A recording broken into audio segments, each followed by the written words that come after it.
చూస్ country delight, live better. ఇప్పుడే country delight యాప్ని download చేసుకోండి.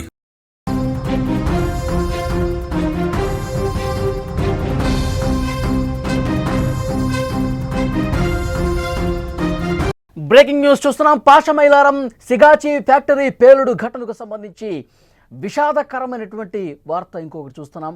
9 మంది కార్మికుల ఆచూకీ ఇంకా కనిపించలేదు. శిథిలాల కింద లేరు అని అధికారులు చెప్తున్నారు. ఏమై ఉంటారన్న దానిపై కుటుంబ సభ్యుల్లో ఉత్కంఠ నెలకొంది. తమ వాళ్ళ ఆచూకీ తెలపాలంటూ ఆర్తనాదాలు చేస్తున్నారు. గుర్తుపట్టలేని స్థితిలో మృతదేహాలు ఉన్నాయి. పేలుడు తీవ్రతకు మాంసపు ముద్దలుగా కార్మికులు మారిపోయిన పరిస్థితి.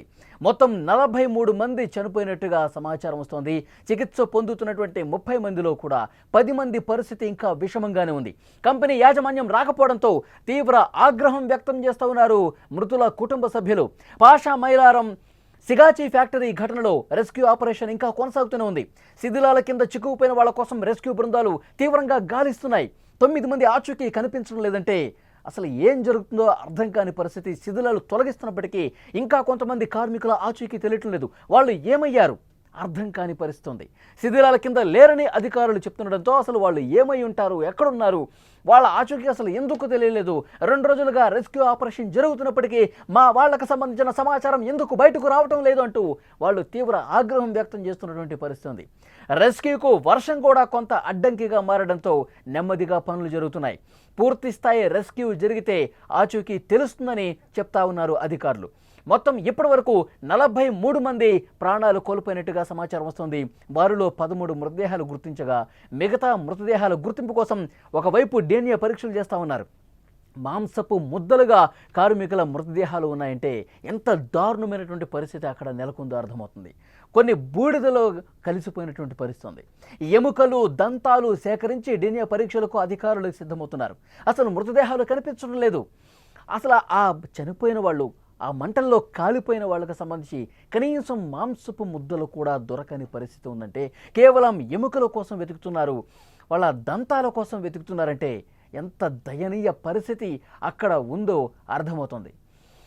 ఆసుపత్రిలో ప్రస్తుతం చికిత్స పొందుతున్న వాళ్ళు ఎవరైతే ఉన్నారో వాళ్ళలో 10 మంది పరిస్థితి ఇంకా విషమంగా ఉన్నటువంటి పరిస్థితి ఉంది. విజువల్స్లో మీరు చూస్తున్నారు. సిగాచి పరిశ్రమ అక్కడ రెస్క్యూకి సంబంధించినటువంటి దృశ్యాలు కూడా చూడొచ్చు. అలాగే చనిపోయినటువంటి వాళ్ళు ఎవరైతే చనిపోయిన మృతదేహాలు గుర్తించారో వాళ్ళకి సంబంధించిన డీటెయిల్స్ కూడా అధికారులు ఇస్తా ఉన్నారు. సిగాచి పరిశ్రమలో ఇంత ఘోరం జరిగిన సంస్థ మేనేజింగ్ డైరెక్టర్ చిదంబరనాథ్ 2 రోజులుగా అక్కడికి రాకపోవటం మీద, ఎక్కడైతే ప్రమాద ఘటన జరిగిందో అక్కడికి రాకపోవడంపై స్థానికులు తీవ్రంగా ఆగ్రహం వ్యక్తం చేస్తూ ఉన్నారు. ఆయనపై ఇప్పటిదాకా కేసు నమోదు చేయకపోవటం ఏంటి అంటూ మండిపడుతున్నారు. ఒక బాధిత కుటుంబ సభ్యుడికి సంబంధించిన ఒక వ్యక్తి నేరుగా ఒక పోలీస్ స్టేషన్కి వెళ్ళి కంప్లైంట్ ఇచ్చాడు. ఈ కంపెనీ యాజమాన్యం మీద కేసు నమోదు చేయండి, ఇంతమంది చనిపోయి కుటుంబాలు అల్లాడిపోతున్నారు, అసలు వాళ్ళ కుటుంబ సభ్యులు ఎక్కడ ఉన్నారో కూడా తెలియట్లేదు, కొంతమంది ఆచూకీ అసలు కనిపించట్లేదు, కొంతమంది మృతదేహాలు గుర్తిస్తున్నప్పటికీ మరికొన్ని కుటుంబాల్లో అసలు ఏమైపోయారు, నా తండ్రి ఏమైపోయాడు, నా బాబాయ్ ఏమైపోయాడు, నా కొడుకు ఏమైపోయాడు అంటూ రోధిస్తున్నటువంటి పరిస్థితి. కనీసం వాళ్ళకి సంబంధించిన సమాచారం దొరకలేదు, మృతదేహాలు కనిపించలేదు, మంటల్లో కాలిపోయాయా, బూడిదైపోయాయా, కనీసం మాంస ముద్దలు కూడా మిగలనటువంటి పరిస్థితి ఉంటే ఇంత దారుణమైన పరిస్థితికి, ఇంత విషాదకరమైనటువంటి పరిస్థితికి కారణమైనటువంటి ఆ కంపెనీ యాజమాన్యం ఎందుకు ఇంకా స్పందించలేదు? ఆ కంపెనీ యాజమాన్యం, ఆ యజమాని ఎవడైతే ఉన్నాడో వాడు ఇంతవరకు కూడా ఆ ఫ్యాక్టరీ దగ్గరకు ఎందుకు రాలేదు? కుటుంబ సభ్యులను ఎందుకు కలవలేదు? కార్మికుల కుటుంబాలను ఎందుకు కలవలేదు? ఎందుకు వాళ్ళకు ఒక భరోసా ఇచ్చే ప్రయత్నం చేయలేదు? తప్పు అయిపోయిందని చెప్పి ఒక క్షమాపణ ఎందుకు చెప్పలేదు? కనీసం ఒక్క మాట కూడా ఎందుకు మాట్లాడలేదు? ఏమైపోయాడు? కేసు నమోదైంది. ప్రస్తుతం పోలీసులు కూడా ఈ కేసు దర్యాప్తు చేస్తా ఉన్నారు. నిన్న ముఖ్యమంత్రి రేవంత్ రెడ్డి గారు ఘటనా స్థలానికి వెళ్లారు, పరిశీలించారు పరిస్థితిని పూర్తిగా. అక్కడ ఉన్నటువంటి పరిస్థితిని సమీక్షించి అసలు ఈ ప్రమాదాలు ఎందుకు జరుగుతున్నాయి, ఏంటి కారణం, ఏం కనిపిస్తోంది, అసలు ఇంత లోపభూయిష్టమైనటువంటి భద్రతా ప్రమాణాలు ఏంటి, ఇలాంటి ప్రమాదకరమైనటువంటి రసాయన పరిశ్రమల్లో ఎలాంటి జాగ్రత్తలు తీసుకోవాలి, ఇవన్నీ తీసుకోకుండా ఎందుకు మీనమేషాలు ఎక్కిస్తున్నారు, అసలు అధికార యంత్రాంగం కూడా, పరిశ్రమల శాఖ కూడా ఇలాంటి పరిశ్రమల మీద ఎందుకు తనిఖీలు చేయటం లేదు? ఏదైనా ఒక ప్రమాదం జరిగినప్పుడు దాని గురించి తలుచుకుని బాధపడి 2 రోజుల తర్వాత మర్చిపోవటం కాదు. ఇలాంటి పరిశ్రమలు, రసాయన పరిశ్రమల మీద పూర్తిగా క్షుణ్ణంగా నిఘా ఉంచాలి. తెలంగాణలో, ఇటు తెలంగాణే కాదు ఉమ్మడి రాష్ట్రంలో ఒక రసాయన పరిశ్రమలో అతిపెద్ద ప్రమాదంగా రేవంత్ రెడ్డి గారు చెప్తా ఉన్నారు. గతంలో ఎప్పుడూ కూడా 40 నుంచి 50 మంది కార్మికులు ఒకే రోజున ఈ మంటల్లో కాలిపోయి జరిగినటువంటి దుర్ఘటన లేదు. ఇంత దారుణమైనటువంటి పెద్ద ప్రమాదంగా దీన్ని చూడాలి. మరొకసారి ఇలాంటి ప్రమాదాలు జరగకుండా భవిష్యత్తులో చాలా సీరియస్గా యాక్షన్స్ తీసుకోవాలంటూ అధికారులు కూడా రేవంత్ రెడ్డి గారు ఇన్స్ట్రక్షన్స్ జారీ చేసినటువంటి పరిస్థితి ఉంది. నిన్న ఆ రియాక్టర్స్ పేలుడుకు సంబంధించిన నిపుణులు ఎవరైతే ఉంటారో ఆ రసాయన పరిశ్రమలో ఆ రియాక్టర్లు ఏ విధంగా పనిచేస్తే ఎలాంటి జాగ్రత్తలు తీసుకోవాలి ఆ నిపుణులు, అలాగే పరిశ్రమల శాఖకు సంబంధించిన అధికారులు వీళ్ళందరితో ఒక కమిటీని కూడా ఏర్పాటు చేసి ఇన్వెస్టిగేట్ స్టార్ట్ చేసినటువంటి పరిస్థితి ఉంది. కానీ ఆ కుటుంబాల గురించి ఒక్కసారి ఆలోచిస్తే ఆ కుటుంబాలు ఎంతగా రోధిస్తున్నాయి. ఆ కుటుంబాలు ఇంకా పడిగాపులు పడతానే ఉన్నారు. ఒకవైపు ఆసుపత్రి దగ్గర పడిగాపులు పడుతున్నారు, ఇక్కడ కంపెనీ దగ్గర వాళ్ళు రోజుల తరబడి నిరీక్షిస్తున్నారు. సోమవారం ఉదయం ఈ ఘటన జరిగితే అప్పటి నుంచి కూడా కొన్ని కుటుంబాలు ఏమైపోయారు మా కుటుంబ సభ్యులు, ఎక్కడ కనీసం వాళ్ళ మృతదేహాలన్నా మాకు అప్పగించండి, 2 రోజుల నుంచి ఏం కాంటాక్ట్ లేదు, అధికారులు ఏం చెప్పట్లేదు, ఇంకా మేము ఎవరి కోసం బతకాలి, ఏంటి దారుణం, ఏంటి అన్యాయం అంటూ వాళ్ళు కన్నీళ్లు పెట్టుకుంటూ రోధిస్తున్నారు. చాలామంది కార్మికులు తెలుగు రాష్ట్రాలకు సంబంధించిన వాళ్ళే కాకుండా బయట రాష్ట్రాల వాళ్ళు కూడా ఉన్నారు. ఒడిశా నుంచి, మధ్యప్రదేశ్ నుంచి, ఉత్తరప్రదేశ్ నుంచి, మహారాష్ట్ర నుంచి, ఈ విధంగా బయట రాష్ట్రాల నుంచి వచ్చి ఇక్కడ పొట్ట చేత పట్టుకొని ఇక్కడ పని చేసుకుంటూ కాలం గడుపుతున్నారు, జీవనం సాగిస్తున్నారు. కానీ ఇలాంటి భయంకరమైన పరిస్థితి వస్తుందని ఎవరు కూడా ఊహించాల. తెలుగు వాళ్ళు కూడా ఉన్నారు ఇందులో. నవదంపతులండి, కొత్తగా పెళ్ళైనటువంటి జంట ప్రేమ పెళ్లి చేసుకున్నారు. ఈ సిగాచి పరిశ్రమలోనే వాళ్ళు ఉద్యోగులుగా ఉన్నారు, ప్రేమించి పెళ్లి చేసుకున్నారు. పెద్దలు కూడా ఒక హామీ ఇచ్చారు, ఆషాఢం మాసం అయిపోయిన తర్వాత గ్రాండ్గా మన ఊళ్ళోనే మీ పెళ్లి జరిపిస్తాం అని ఒక హామీ ఇచ్చారు. వాళ్ళు ఎన్నో ఆశలు పెట్టుకున్నారు, జీవితానికి సంబంధించి ఎన్నో ఆశల్లో విహరించారు. జీవితం ఈ విధంగా మనం ప్లాన్ చేసుకోవాలని చెప్పి కలలు కన్నారు. అన్నీ కూడా ఆ కలలన్నీ, ఆ ఆశలన్నీ పూర్తిగా సిగాచి పరిశ్రమ సాక్షిగా, ఆ ప్రమాదం సాక్షిగా మంటల్లో కాలి బూడిదైపోయినటువంటి పరిస్థితి ఉంది. ఇలా ఎన్నో కుటుంబాలు, ఒక్కొక్క కుటుంబాన్ని కదిలిస్తే ఒక్కొక్క కథ కనిపిస్తోంది. కుటుంబ సభ్యులు ఇంకా కన్నీళ్లు పెట్టుకుంటూ ఆ కళ్ళలో ఉన్న నీళ్లు కూడా ఇంకిపోయినటువంటి పరిస్థితి ఉంది. అంతటి దారుణమైనటువంటి సిచ్యువేషన్స్ అక్కడ కనిపిస్తున్నాయి. ఇంకా శిథిలాలు తొలగిస్తున్నారండి. పూర్తిగా ఆ 3 అంతస్తుల బిల్డింగ్ నామరూపాలు లేకుండా పోయింది. ఆ 3 అంతస్తుల బిల్డింగ్ ఒక్కసారిగా బ్లాస్ట్ జరగడంతో 50 మీటర్ల అవతలికి కార్మికులు ఎగిరిపడ్డారంటే, మంటల్లో కాలి బూడిదైపోయారంటే, అసలు గుర్తుపట్టడానికి వీలు లేకుండా మృతదేహాలు కాలిపోయాయంటే, ఇలాంటి ఒక దారుణమైనటువంటి ప్రమాదం, అత్యంత విషాదకరం అయినటువంటి ప్రమాదం తెలంగాణలో చోటు చేసుకుంది. ఈ సిగాచి పరిశ్రమ యాజమాన్య నిర్లక్ష్యం మీద తీవ్రంగా ఆగ్రహం వ్యక్తమవుతున్నటువంటి పరిస్థితి ఉంది. ఈ పేలుడుతో ఆ కార్మికులు ఎంత దూరం ఎగిరిపడ్డారంటే, ఆ 3 అంతస్తుల బిల్డింగ్ తునాతునకలైపోయిందండి. బిల్డింగ్ 3 అంతస్తుల బిల్డింగ్, అసలు ఇక్కడ బిల్డింగ్ ఉండేదా, ఇక్కడ ఒక పరిశ్రమ ఉండేదా, అలాంటి పరిస్థితి కనిపిస్తోంది. ప్రమాదం తర్వాత ఈ రెస్క్యూ చేస్తున్నప్పుడు క్రేన్ల సాయంతో మొత్తం కూడా వాటిని పక్కకి తొలగిస్తున్నప్పుడు ఒక 13 మృతదేహాలు కనిపించాయి. శిథిలాల లోపల మాంసం ముద్దలుగా కనిపిస్తున్నటువంటి మృతదేహాలు ఉన్నాయి. పూర్తిగా కాలిపోయి కాళ్ళు చేతులు కనిపిస్తున్నటువంటి మృతదేహాలు కొన్ని ఉన్నాయి.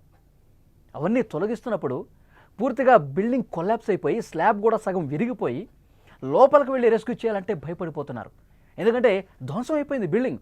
ఆ స్లాబ్ ఎక్కడ కూలి ఉన్న పడానా పడిపోతుందని చెప్పి రెస్క్యూ చేస్తున్నటువంటి సిబ్బంది కూడా భయపడిపోతున్నారు. లోపలికి వెళ్ళి ఇంకా లోపల ఇంకెవరైనా మృతదేహాలు ఉన్నాయా, లోపల ఇంకెవరన్నా మంటల్లో కాలిపోయి చిక్కుకుపోయి ఒక మూలన పడిపోయి మృతదేహాలు ఏమైనా ఉన్నాయా, ఇవన్నీ కూడా బయటకు తీయటానికి, లోపలికి వెళ్ళటానికి జంకుతున్నారు. ఎందుకంటే పూర్తిగా తినింది ఆ బిల్డింగ్. ఒక్కసారిగా కొలాప్స్ అయిపోయింది అనుకోండి, రెస్క్యూ చేసేవాళ్ళు కూడా ప్రాణాలు కోల్పోయే అవకాశం ఉంటుంది. అలాంటి ఒక దారుణమైన పరిస్థితి ఉంది. అందుకే క్రేన్లు తీసుకొచ్చి ఆ శిథిలాలను కూడా తొలగిస్తూ ఉన్నారు. అవసరమైతే ఆ ఏదైతే శిథిలావస్థకు పూర్తిగా ధ్వంసమైనటువంటి స్థాయిలో ఉన్న ఆ బిల్డింగ్ను కూడా కొలాప్స్ చేసి ఆ తర్వాత పూర్తిగా అవన్నిటిని తొలగించి ఆ పైపులు, గట్టర్లు, ఇనపరాడ్లు అన్నిటిని కూడా మెల్లగా తొలగించేసి ఇంకా ఎవరైనా మృతదేహాలు అందులో చిక్కుకుని ఉన్నాయా, ఈ విధంగా ఈరోజు రెస్క్యూ చేసే పరిస్థితుంది. నిన్న ఫోరెన్సిక్ ల్యాబ్కి సంబంధించిన వాళ్ళు కూడా వచ్చారు. మొత్తం మృతదేహాలు వాళ్ళకి కనిపించట్లా.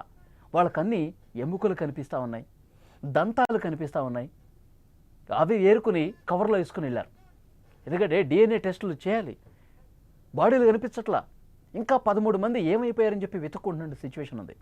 అంతటి పెను విషాదం కనిపిస్తుంది అక్కడ. కుటుంబ సభ్యులు, కార్మికుల కుటుంబ సభ్యుల్ని వాళ్ళతో మాట్లాడటానికి కూడా మాటలు రావట్లా. వాళ్ళు ఏం చెప్పలేకపోతున్నారు. తిండి తిప్పలు లేకుండా 2 రోజుల నుంచి ఆసుపత్రుల దగ్గర పడిగాపులు కాస్తున్నారు. సంగారెడ్డి కలెక్టరేట్లో ఒక కంట్రోల్ రూమ్ కూడా ఏర్పాటు చేశారు. ఒక నెంబర్ కూడా ఇచ్చారు. ఏదైనా సమాచారం కోసమైనా మీకు మీరు ఏమైనా చెప్పాలనుకున్నా ఈ నెంబర్కు కాల్ చేయండి. ఇప్పటి వరకు దొరికినటువంటి మృతదేహాలకు సంబంధించిన సమాచారం, ఇంకా డిఎన్ఏ టెస్టులకు సంబంధించిన సమాచారం, ఇంకా కుటుంబ సభ్యులతో మాట్లాడి డిఎన్ఏ టెస్టుల కోసం బ్లడ్ శాంపిల్స్ తీసుకుంటా ఉన్నారు. ఇంకా 2-3 రోజులు సమయం పట్టే అవకాశం కనిపిస్తోంది. చాలా అంటే చాలా దారుణమైనటువంటి పరిస్థితులు. ఇప్పటి వరకు 43 మంది చనిపోయినట్టుగా చెప్తా ఉన్నారు. ఇంకా కొంతమంది కుటుంబ సభ్యులకు మృతదేహాలు అప్పగించలేదు. ఇంకా మృతదేహాలు లోపల ఉంటాయని ఒక అనుమానం ఉంది. అవన్నీ కూడా వెలికి తీస్తూ ఉన్నారు. గుర్తుపట్టలేని మృతదేహాలు వెలికి తీశారు. డిఎన్ఏ టెస్టులు వేస్తూ ఉన్నారు.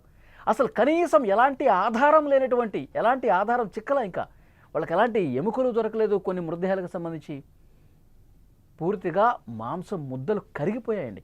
మంటల్లో కాలి బూడిదైపోయింది.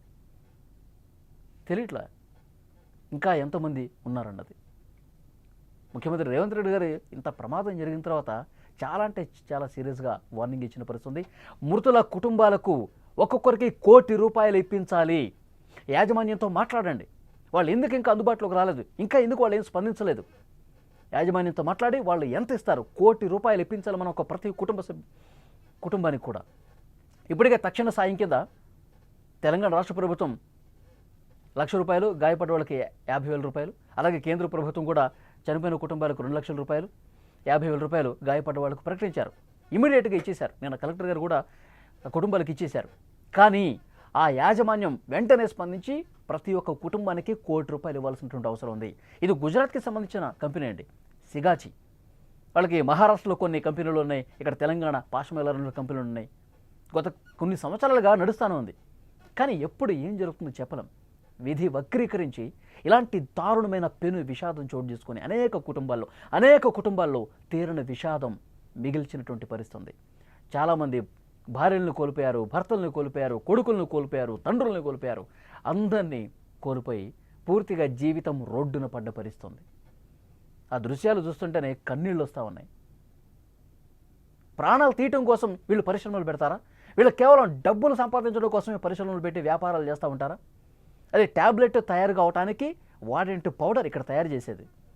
పౌడర్ తయారు చేసి ఒక స్ప్రేయర్ డ్రైయర్లో ఆ పౌడర్ని పూర్తిగా రసాయనిక ప్రక్రియ చేసి ఆ పౌడర్ని తయారు చేసి దాన్ని ఎక్స్పోర్ట్ చేస్తూ ఉంటారు.